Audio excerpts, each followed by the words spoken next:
اسلام اس جواب کو سن کر کے خوش ہو کر کے چلے جاتے ہیں. نہیں پیغمبر اسلام نے پلٹ کر کے فوراً سوال کرتے اچھا دلیل کیا ہے میرے پاس؟ سبحان یا رسول اللہ ایک تو عورت اوپر سے بوڑھی عورت اوپر سے آج سے 1400 سال پہلے کی عورت سبحان اللہ آج کے دور کی آج سے 1400 سال پہلے کی عورت یہ سوال کرنے کی کیا ضرورت ہے؟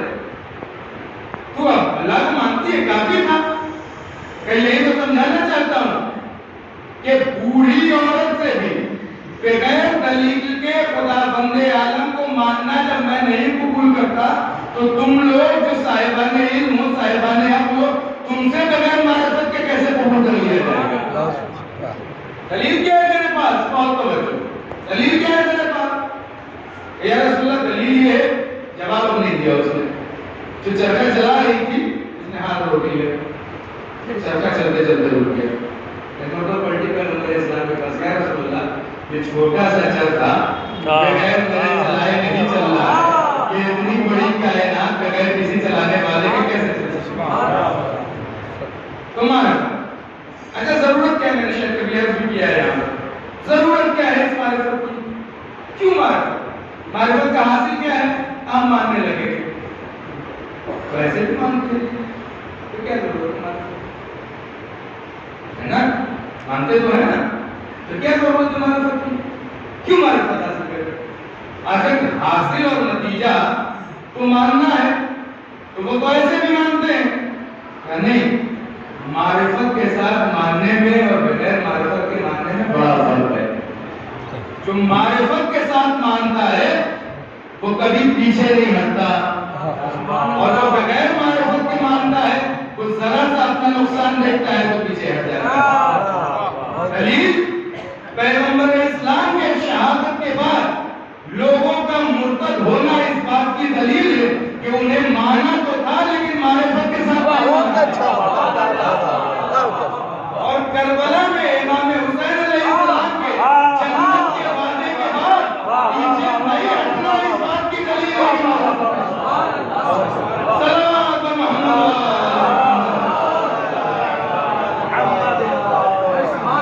سب سے بڑی بارش کیا ہوتی ہے؟ جنت ہی تو ہوتی ہے. امام حسین علیہ السلام یہی تو فرما رہے تھے چلے جاؤ جنت کا وعدہ میں کیے دیتا ہوں. کہ جنت نہیں چاہیے امام کا ساتھ چاہیے. یہی وہ لوگ ہیں جو اولو الالباب ہیں. یہی وہ لوگ ہیں جو صاحبان عقل ہیں. انہیں جنت کی لالچ نہیں ہے.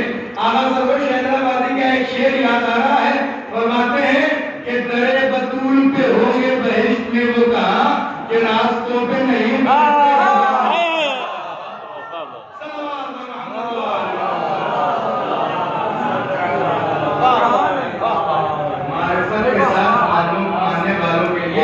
جنت راستہ ہے.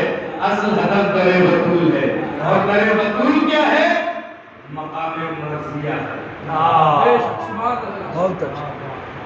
مقام راضیہ ہے مقام مرضیہ ہے. تو یہ معرفت ہے. اور جب معرفت کے ساتھ اللہ کو مانا پہچانا تو پھر اللہ کے کسی بھی حکم پہ کوئی اعتراض بھی نہیں ہوگا. کوئی اعتراض کسی بھی طریقے کے. اور ہمیں تو شکر ادا کرنا چاہیے اللہ کا. لاکھوں کروڑوں شکر ادا کرنا چاہیے کہ اس نے ہمیں امت محمدی میں خلق کیا اور امت محمدی کے ساتھ مکتب جعفری میں خلق کیا.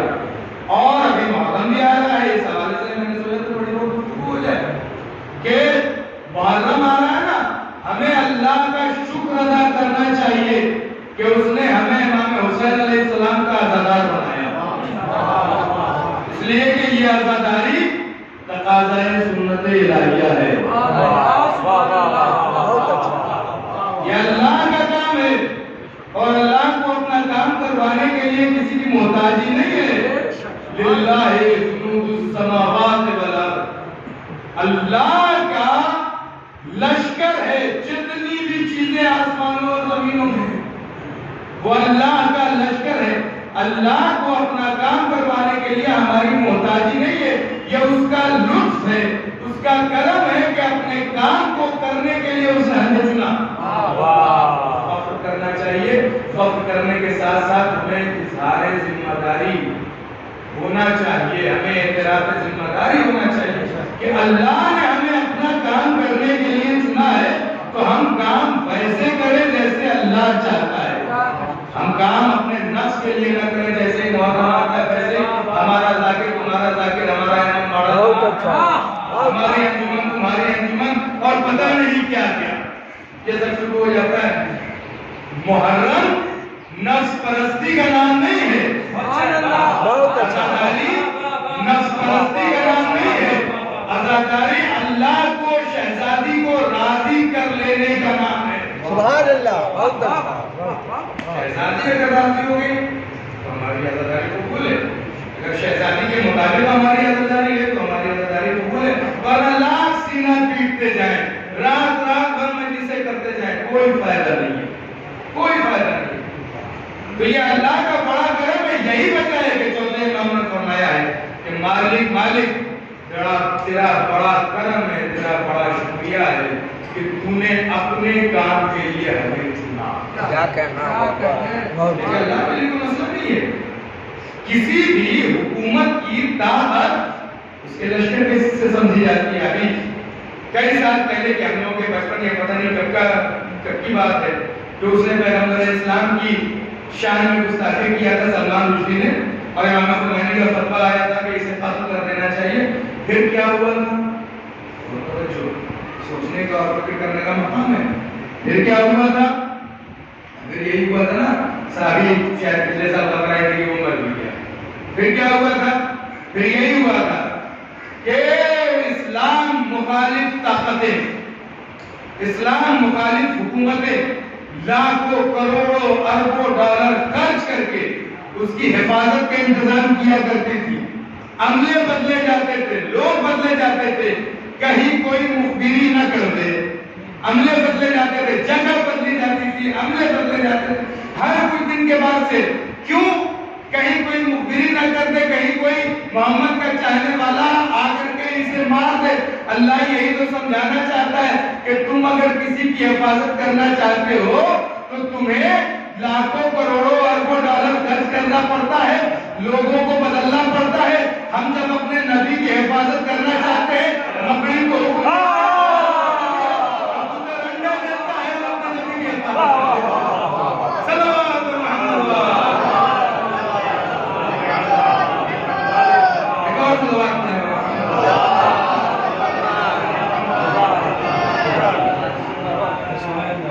ہمیں یہ شکر ادا کرنا چاہیے. اور ایک چیز اور جو ہمارے یہاں عام طور پہ شعراء حضرات اور منقبت حضرات پڑھا کرتے ہیں، اسی بات سے استفادہ کرتے ہوئے عام طور پہ یہ پڑھا کرتے ہیں، یا ایک نظریہ ہے کہ ہم جناب فاطمہ زہرا کی دعا سے یقیناً ہم جناب فاطمہ زہرا کی دعا سے قلب ہوئے ہیں، لیکن اس کے لیے یہ ماننا پڑے گا کہ شہزادی کونین کا وجود اس کائنات کے وجود سے پہلے تھا. اس لیے کہ بعد ولادت امام حسین علیہ السلام اگر شہزادی نے دعا فرمائی ہے اور ہم سب ہوئے اگر فرمائی ہے اور ہم سب ہوئے تو پھر ہمیں الگ شے ہے. جبکہ یہ عزاداری بعد ولادت امام حسین علیہ السلام نہیں شروع ہوئی ہے. جب جناب آدم خلق ہوئے ہیں اس وقت سے اس عزاداری کا سلسلہ شروع ہوا ہے. اس وقت سے یہ عزاداری کا سلسلہ شروع ہوا ہے. یہ ہم ہی ہیں، یہ عزاداران امام حسینی ہیں جنہوں نے ہر دور میں ظلم کے خلاف آواز اٹھائی. جب نوح کے خلاف تمام دنیا تھی، اس وقت نوح کے ساتھ جو 72 افراد تھے وہ عزادار تھے. جب جناب ابراہیم اکیلے تھے اور جناب ابراہیم عزادار تھے، جب جناب ابراہیم اکیلے تھے کوئی ساتھ دینے والا نہیں تھا. اس کے بعد دھیرے دھیرے جناب ابراہیم کا ساتھ دینے والے ہوئے. یہ حقیقت میں عزادار تھے. ہم پہلے کی خلقت ہے، اگر پہلے کی خلقت نہیں ہوتے تو پھر ہمارا کام صرف اور صرف عزاداری ہوتا. حالانکہ اہل بیت یہ چاہتے ہیں کہ ہم ہر کام انجام دیں اور عزاداری دیں. نماز پڑھیں، اس میں امام حسین علیہ السلام کی شہادت کا تذکرہ کریں، عزاداری کریں. روزہ رکھیں، اس میں پیاس کا تذکرہ کریں، وہ عزاداری. ہر کام انسان کا عزاداری ہے. وہ عزاداری یہ کوئی چھوٹی موٹی شے نہیں ہے. میں نے کہا، میں نے آپ کے سامنے عرض کیا کہ ہمیں اللہ کا شکریہ ادا کرنا چاہیے کہ اس نے ہمیں عزادار بنایا. اور کام چھوٹا نہیں ہوتا ہے. عزاداری میں کوئی بھی کام چھوٹا نہیں ہوتا ہے. کوئی بھی کام فرش بچھانے سے لے کر کے عزاداری کا پینٹ کرنے سے لے کر چھوٹا سا پرچم سجانے سے لے کر کے چاہے جتنا چھوٹا کام آپ تصور کر لیں وہ کوئی کام چھوٹا نہیں ہوتا ہے. اس لیے کہ وہ کام شہزادی کا ہوتا ہے اور شہزادی کے یہاں کوئی کام چھوٹا نہیں ہوتا. بہر تو میں نے عرض کیا معرفت ضروری ہے. اللہ کو پہچانو اور اس کے بعد سے جب اللہ کو پہچان لیا جب اللہ کو پہچان لیا تو اس کے بعد سے نبی کو پہچانا. نبی کون ہے اور نبی کی منزلت کیا ہے, نبی کی قدر کیا ہے. نبی کی منزلت اور نبی کی قدر یہ ہے کہ یا ایھا الذین آمنوا لا تقدموا بین یدی اللہ ورسولہ. اے صاحبان ایمان, اے ایمان لانے والوں, اللہ اور اللہ کے رسول سے اپنے آپ کو مقدم نہ کرو. مقدم نہ کرو مطلب آگے نہ بڑھو. یہ کیسے ہو سکتا ہے؟ کوئی انسان اللہ کے نبی سے آگے بڑھ سکتا ہے؟ ہاں بڑھ سکتا ہے. قرآن کی آگے کی آیت نے سورہ حجرات کی آگے کی آیت نے اعلان کیا یا ایھا الذین آمنوا لا ترفعوا اصواتکم فوق صوت النبی. دیکھیے سے آگے بڑھو. نبی سے آگے بڑھنے کی بات آ گئی کہ نہیں آ گئی؟ آواز دے رہا ہے قرآن, اے صاحبان ایمان اپنی آوازوں کو نبی کی آواز پر بلند نہ کرو. یہ نبی کی منزلت ہے. نبی کی آواز پر اپنی آواز کو بلند نہ کرو, چاہے جیسی بھی آواز ہو, دل کی بھی آواز ہو, تب بھی نبی کی آواز پر اپنی آواز کو بلند نہ کرو. اگر ایسا کرو گے عبدت اعمالکم تو تمہارے اعمال حق ہو جائیں گے. یہ حق ہونا کیا ہوتا ہے؟ اور برباد ہو جائیں گے, خسران میں ہو جائیں گے. یہ حق ہونا کیا ہوتا ہے؟ حق ہونے کا مطلب سڑ جانا ہوتا ہے. سڑ جانا.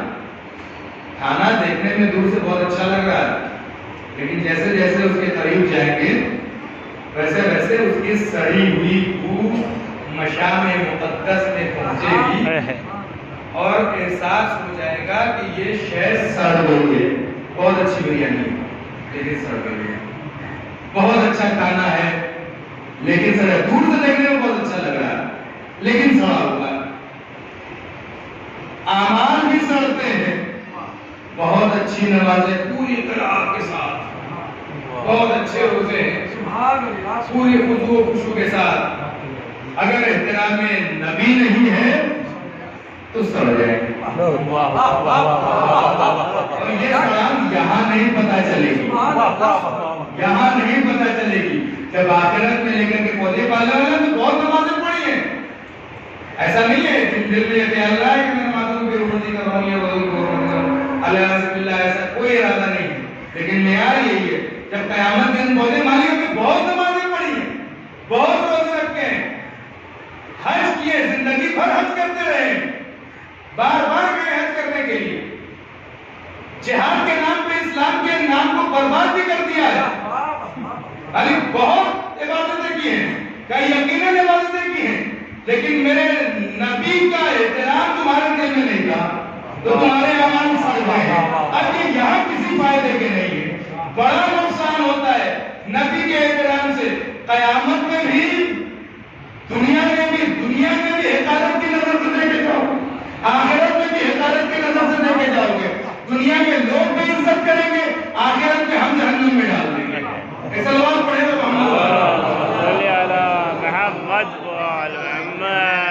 نبی کو پہچانو, نبی کا احترام کرو, اور جب نبی کا احترام کر چکے ہو تو اس کے بعد سے ہمارا ایک قاعدہ ہے, من لم یشکر الخلق لم یشکر اللہ.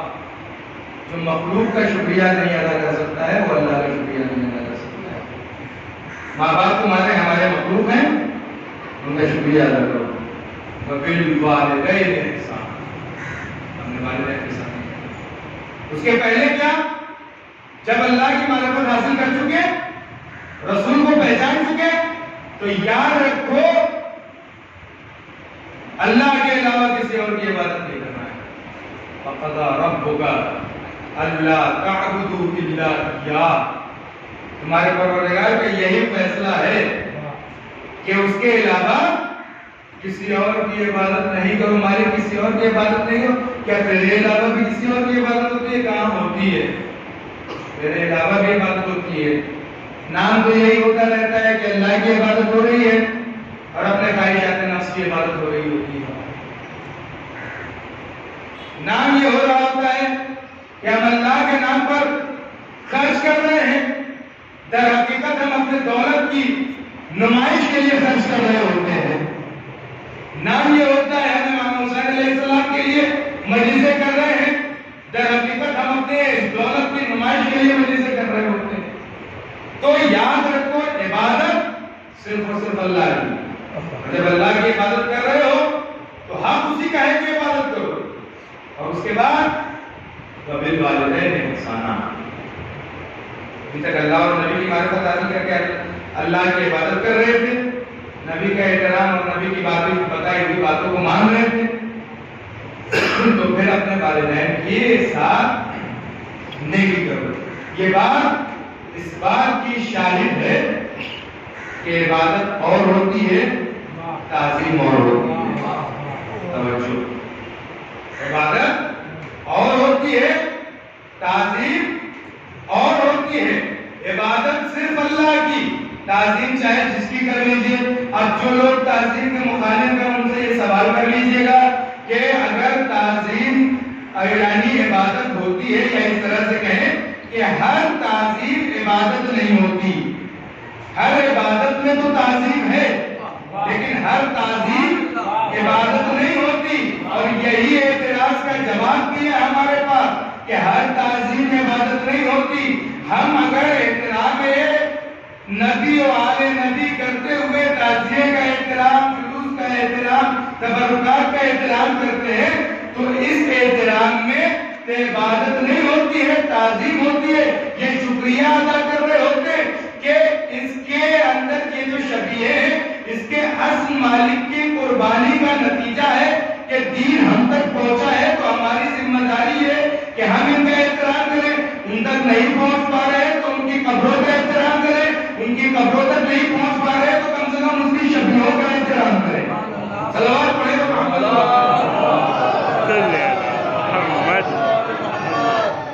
تعظیم اور ہوتی ہے، عبادت اور ہوتی ہے. قرآن مجید کی ایک اور آیت کے ساتھ مَن يُعَظِّمْ شَعَائِرَ اللَّهِ فَإِنَّهَا مِن تَقْوَى الْقُلُوبِ. جو اللہ کی نشانیوں کی تعظیم کرتا ہے تو یہ اس کے دل کا تقویٰ ہے. اس چیز کا ہاتھ کا نہیں، پیر کا نہیں، جسم کے کسی باہری ظاہری اعضاء و جوارح کا نہیں، دل کا تقویٰ ہے. مالک دل کا تقویٰ کیا ہے اور دل کا تقویٰ کیوں؟ آواز دی دل کا تقویٰ اس لیے کہ جب تک دل نہیں جھکے گا نہ سر جھکے گا، نہ کندھے جھکیں گے، نہ ہاتھ اس کی مدد کے لیے آگے بڑھے گا، نہ پیر اس کے لیے آگے بڑھے گا. دل اگر جھکا ہوا ہے تو پورا جسم جھکے گا. دل اگر نہیں جھکا ہوا ہے تو کچھ بھی نہیں جھکے گا. اور دل کی ایک اور خاصیت ہے، دل جب تک چلتا رہے گا صحت و سلامتی کے ساتھ رہے گا، تمام اعضاء و جوارح صحت و سلامتی کے ساتھ رہیں گے، اپنا کام ویسے ہی کریں گے جیسا انہیں کرنا چاہیے. اسی لیے کہ دل کا تقویٰ ضروری ہے. جب بات یہاں تک پہنچ گئی تو پھر آئیے امام حسین علیہ السلام کو دلربائے قلوب کہتے ہیں. کیوں؟ اس لیے کہ امام حسین علیہ السلام نے اور جناب ابراہیم کی دعاؤں میں بھی چلے آپ دیکھیں. جب جناب اسماعیل کو چھوڑ کر کے جا رہے تھے وادی غیر سیرا میں تو جناب ابراہیم نے کیا دعا فرمائی تھی؟ جناب ابراہیم نے یہ دعا فرمائی تھی، پالنے والے میں اپنی ذریت کو وادی غیر سیرا میں چھوڑ کر کے جا رہا ہوں، لوگوں کے دلوں کو ان کی طرف موڑ دے. لوگوں کے دلوں کو موڑ دے. دلوں کو کیوں موڑ دے؟ کہ جب تک دل انسان خود نہیں مڑے گا. بس یہی معاملہ ہے امام حسین علیہ السلام کا. امام حسین علیہ السلام کا تذکرہ دل پہ اثر کرتا ہے, دل پہ اثر کرتا ہے. دل پہ اثر کرنے کے بعد جیسے ہی دل پہ اثر کرتا ہے لوگ امام حسین علیہ السلام تک متوجہ ہو جاتے ہیں. اور جب امام حسین علیہ السلام سے متوجہ ہو گئے لوگ, ہم سب متوجہ ہو گئے, تو پھر امام حسین علیہ السلام بتاتے ہیں دیکھو دین اسلام کے لیے ہم نے سب کچھ قربان کر دیا, اب تمہاری ذمہ داری ہے, مجھے مانتے ہو تو تمہاری ذمہ داری یہ ہے کہ جب بھی اسلام پر بڑھتا ہے اپنا سب کچھ قربان کر دینا, اسلام بچنا چاہیے. صلوات پڑھے تو محمد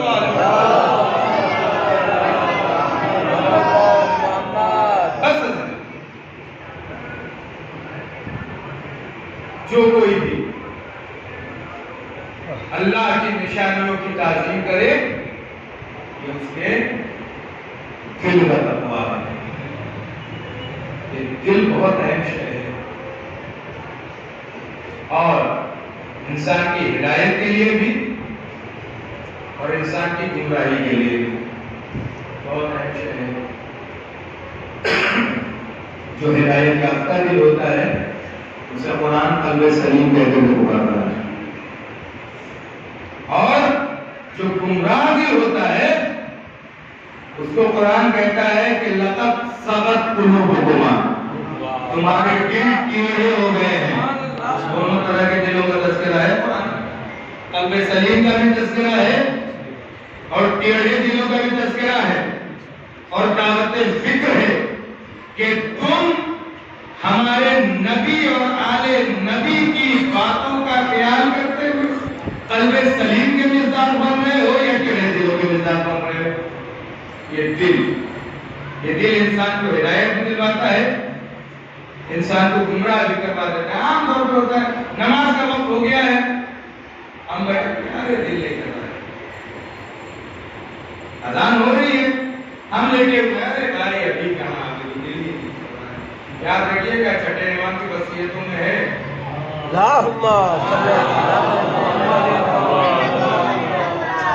فرماتے ہیں کہ ہماری شفاعت ان لوگوں تک نہیں پہنچے گی جو نماز کو ہلکا سمجھتے ہیں, اور نماز کو ہلکا سمجھنے کا مطلب یہی ہے کہ بھائی چھوڑو بھی دل نہیں کر رہا ہے. تو یہ دل, اور یہ دل ہی ہے جسے ہمیں جھنجھوڑنا بھی ہے, اور یہ مثال بھی دل ہی کی دی ہے. کیا پیاری پیاری مثالیں دی ہیں. امام جو ہوتا ہے وہ دل ہوتا ہے, امت کا دل ہوتا ہے. نبی جو ہوتا ہے, رسول جو ہوتا ہے وہ دل ہوتا ہے. بڑی پیاری بات کسی شاعر نے کہی ہے کہ اگر اسلام کو بغیر علی کے سمجھا اور دیکھا تو یاد رکھو علی اسلام کا دل ہے.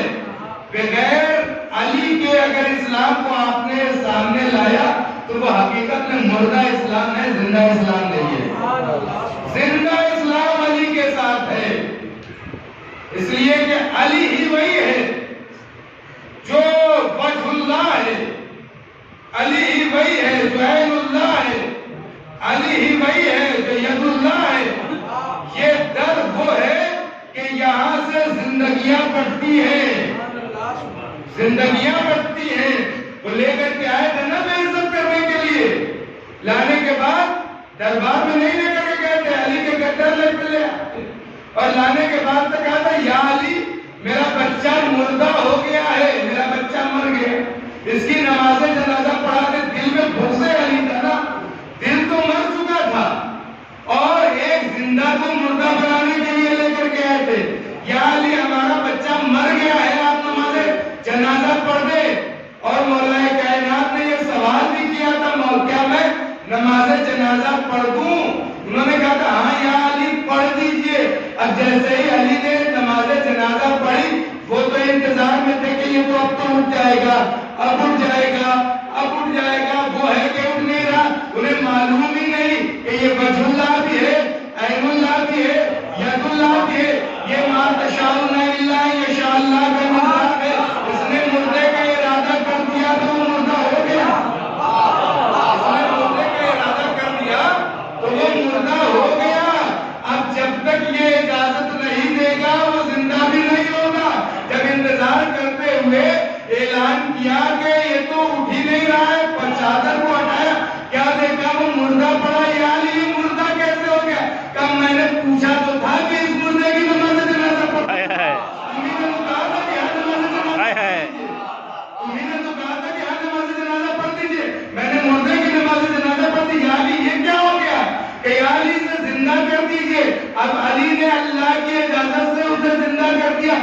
لیے تو میں نے کہا کہ یہاں پر آنے کے بعد حیات ملتی ہے، ظاہری حیات بھی ملتی ہے، باطنی حیات بھی ملتی ہے۔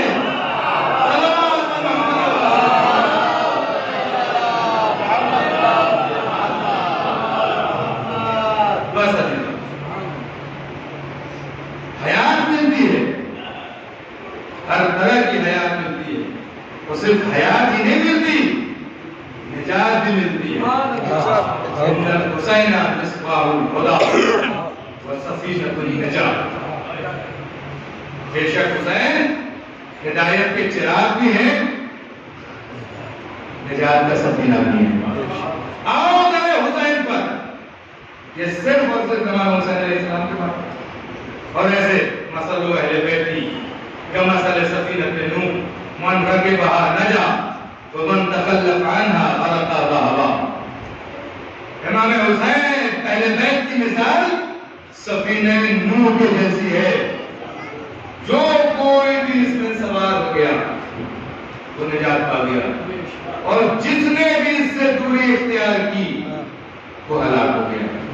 جو کوئی بھی اس میں سوار ہو گیا وہ نجات پا گیا۔ اب اس میں کسی چیز کی قید نہیں لگائی ہے، ہاں ایک شرط ہے، دل پاک ہونا چاہیے، دل کا تقوی حاصل ہونا چاہیے۔ اس لیے یہ اہل بیت آلودہ دلوں کو، آلودہ لوگوں کو قبول ہی نہیں کرتے، قبول ہی نہیں کرتے۔ آپ نے دیکھا نہیں، جہاں اس نے بدتمیزی کی، پیغمبر اسلام نے فرمایا اٹھو اور بھاگ جاؤ یہاں سے، چلو اٹھو نکلو یہاں سے۔ آلودہ دلوں کو اہل بیت قبول ہی نہیں کرتے ہیں، فوراً نکال دیتے ہیں۔ شرط ہے سفینہ اہل بیت میں شامل ہونے کی کہ تم ویسے بن کر کے آؤ جیسے اہل بیت چاہتے ہیں۔ جو کوئی بھی آئے گا وہ نجات پا جائے گا۔ یہ نجات کا سفینہ ہے جو چل رہا ہے، تاریکی میں چل رہا ہے، لیکن اپنے چاہنے والوں کو نجات دینے والا سفینہ آ گیا۔ محرم کا مہینہ قریب آ گیا، یہ بھی ایک وسیلہ ہے کہ ہم نجات پائیں۔ ارے حسین سے متمسک ہو کر کے، یہ بھی ایک وسیلہ ہے، یہ بھی ایک راستہ ہے کہ ہم نجات پا جائیں، نجات کا راستہ۔ بس اپنے دل کو جھکا کر کے میرے حسین پر آ جائیں، کیسے نجات پا جائیں گے؟ من بکا علی الحسین او بکا او تباکا فلہ الجنہ یا فجبت الجنہ۔ جو کوئی بھی امام حسین علیہ السلام پر روئے، رلائے، رونے والے کی صورت بنائے، اس کے اوپر جنت والی یہی تو ہے، یہی ہے۔ ریان بن شریف پہنچے، آٹھویں امام سے جنت میں، سال کا پہلا مہینہ، آٹھویں امام سے جنت میں۔ اور امام علیہ السلام کا سوال، اے ابن شریف روزہ رکھتے ہو؟ ہم والا روزہ، ہاں ابن شریف 9 محرم تک روزہ رکھنا۔ اور اس کے بعد ایک عجیب سوال، اے ابن شریف کیا میرے چھت کے اوپر گریا کرتے ہو؟ ہم فرمایا ان کنت باقر للشیء فقر للحسین۔ عجیب بات ہے، ہماری کوئی چیز کھو گئی ہے تو رونا آ رہا ہے۔ اے ابن شبیب، تم جب بھی رونا چاہو، جس چیز کے اوپر بھی رونا چاہو، میرے جد حسین کے اوپر رونا چاہو۔ پہلا طریقہ امام ہے، جس چیز کے اوپر بھی رونا آ رہا ہے، امام حسین اسلام کے اوپر بھی رونا۔ بولا کیوں؟ ابن شبیب قتل الحسین کما قتل الکبش۔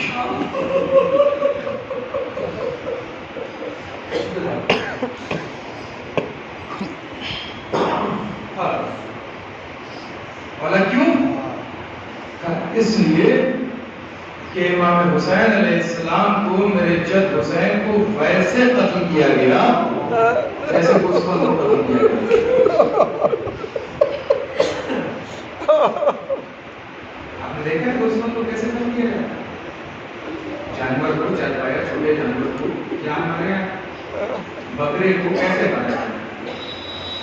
لوگ جمع ہوتے ہیں، رہتے ہیں، جو آمنے سے آ جاتے ہیں تماشا دیکھنے کے لیے، اور سارے کے سارے اس جانور کے قتل کرنے کے اوپر راضی ہوتے ہیں. کوئی یہ نہیں کہتا کہ اسے قتل کرو. فرمایا یہی حالت تھی امام حسین علیہ السلام کے قتل کی. وہاں جتنے تھے وہ سب کے سب امام کے قتل پر راضی تھے.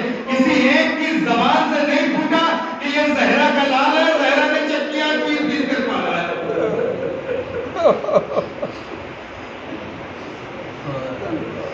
ہاں جلدی جلدی مسائل کے منزل کو طے کیا اور میں اس کو آپ کو ایک جوان کی موت ہے بڑا سخت ہوتا ہے.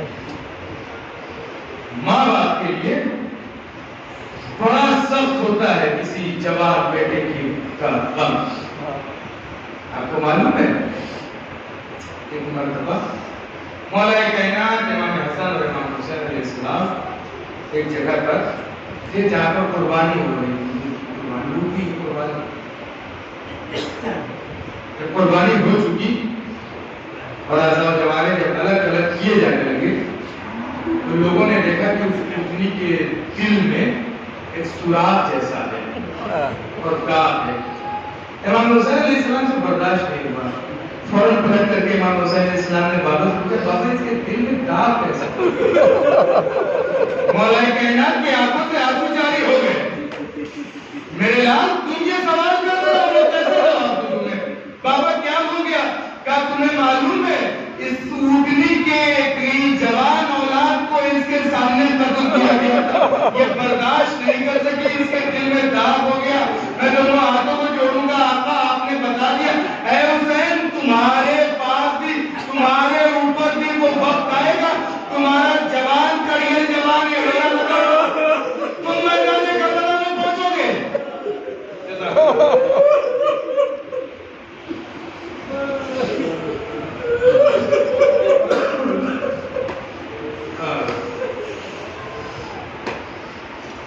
سب نے امام حسین علیہ السلام سے جب اجازت مانگی. جب امام حسین علیہ السلام نے انہیں روکنے کی کوشش کی. جناب عباس نے اجازت مانگی. آواز میں میرے بھائی تم تو میرے لشکر کے رمدار ہو، میں تمہیں کیسے اجازت دوں؟ جناب قاسم نے اجازت مانگی. فرمایا کہ میرے لال تم تو میرے بھائی کی آخری نشانی ہو، میں تمہیں کیسے اجازت دوں؟ حبیب کی اجازت مانگی. میرے حبیب تم تو میرے بچپن کے دوست کو، تمہیں کیسے اجازت دوں؟ بھور نے اجازت مانگی. بھور ایسے بھی کوئی اجازت مانگتا ہے؟ کوئی مہمان کو بھلا نہیں. لیکن جب جناب علی اکبر اجازت مانگنے آئے امام حسین علیہ السلام نے کوئی جملہ نہیں فرمایا. استاذنا فاذنا. جیسے ہی اجازت مانگی فوراً اجازت دے دی. ہاں ایک جملہ فرمایا میرے لال تمہیں تمہاری پھوپھی نے ماں پالا ہے، جاؤ جا کر کے ان سے اجازت دے. اور اس کے بعد جناب علی پر اجازت لینے گئے. اجازت ملی اور تمام کی تمام بیویوں نے جو رخصت کیا تو حمید ابن مسلم یہ کہتا ہے کہ ایسا لگتا تھا جیسے پردے خیمے کا پردہ اٹھا اور پھر گرا. اور جب جناب علی پر اجازت لے کر کے خیمے سے میدان کی طرف بڑھ رہے تھے ایک ہی آواز یا علی اکبر پھر ہم غربت.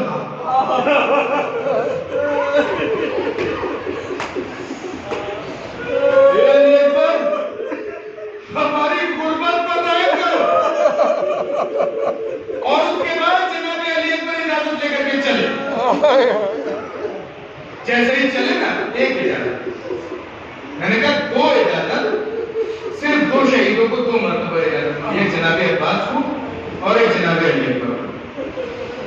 اجازت لے کر کے خیمے سے چلے. جیسے ہی چلے ہوا پیچھے سے کوئی آ رہا ہے اور گر گیا. پلٹ کر کے دیکھا 57 سالہ بوڑھا تھا, کمر پکڑے ہوئے, میرے لال بابا آپ نے تو مجھے اجازت دے دی تھی. آواز دی علی اکبر, کاش کہ تم صاحب اولاد ہوتے اور تمہارا علی اکبر. اور آنے کے بعد پھر علی اکبر کو گھوڑے پر بٹھایا. علی اکبر نے امام حسین علیہ السلام کے کان میں چھپ کر کے کچھ کہا اور علی اکبر چلے. امام حسین علیہ السلام خیمے میں پہنچے. شہزادی زینب نے سوال کیا, علی اکبر نے آپ سے کیا کہا؟ زینب برداشت نہیں کر پاؤ. بھائی بتائیں تو صحیح کیا کہا تھا؟ آواز دی کہ میری زینب, علی اکبر نے مجھ سے جاتے وقت یہ کہا تھا کہ بابا میں تو نہیں رہوں گا, میری پھپھیوں کی چادروں میں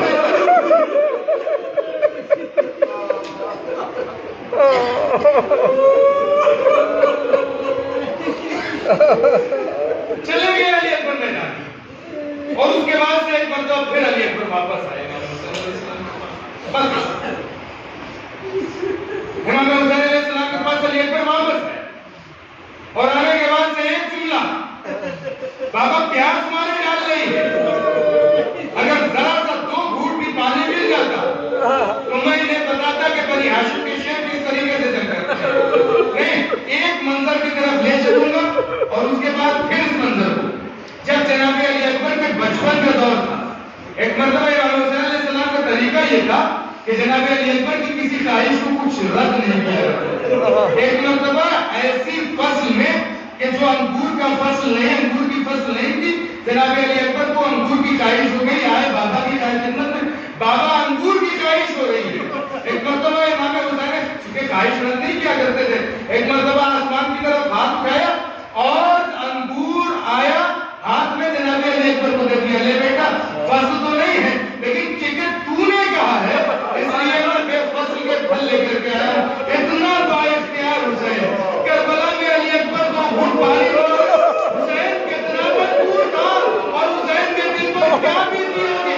میرے لال پانی تو نہیں ہے, اپنی زبان کو میں نے ہونٹوں میں نہیں ڈالا. علی اکبر نے جیسے ہی زبان کو منہ میں ڈالا فوراً کھینچ لیا. بابا آپ کی زبان پر تو کاٹے پڑے ہوئے, زبان پر کاٹے اس وقت پڑتے ہیں جب پیاس کی آخری حد ہوتی ہے, اس کے بعد انسان کو کچھ نہیں دکھائی دیتا. علی اکبر چلے گئے. ایک مرتبہ فضا میں آواز گونجی, یا بتا علیک منی سلام. بابا علی اکبر کا آخری سلام قبول کر لیجئے. بھائی یہ سننا تھا, روایت کے جملے ہیں کہ امام حسین علیہ السلام علی اکبر کے جنازے پر ویسے جھپکے جیسے چھوٹا بچہ اپنے ماں کی طرف جھپتا ہے اور ایک آواز ہے, یا علی, یا علی, مولا علی, علی کسے پکار رہے. آواز دی کہ نجف والے علی کو بھی بلا رہا ہوں, اپنے علی کو بھی بلا رہا ہوں, اس لیے کہ آگ کے سامنے اندھیرا چھایا ہوا ہے. لاشے پر پہنچے, ایک مرتبہ دے کر سینے پر ہاتھ, میرے لال سینے پر ہاتھ کیوں ہے. بابا کرچی کا پھل ہے جو سینے میں بڑی تکلیف دے رہا ہے. ایک مرتبہ یا علی کہہ کے جو کرچی کا پھل نکالا, علی اکبر کا کلیجہ کرچی کے پھل کے ساتھ تھا. علی اکبر کی روح کو بندوری سے پرواز کی. آواز دی, اے بنی ہاشم کے بچوں آؤ, جوان بیٹے کا جنازہ ہے, بوڑھے باپ مجھے نہیں معلوم کیوں بلایا. ہاں یہ سمجھ میں آتا ہے, ایک ایک کی روایت میں پڑھا کہ علی اکبر کے جسم کے ٹکڑے ٹکڑے ہو گئے تھے, اکیلا حسین لاش کو نہیں اٹھا سکتا تھا, بنی ہاشم کے بچوں کو بلایا. لاش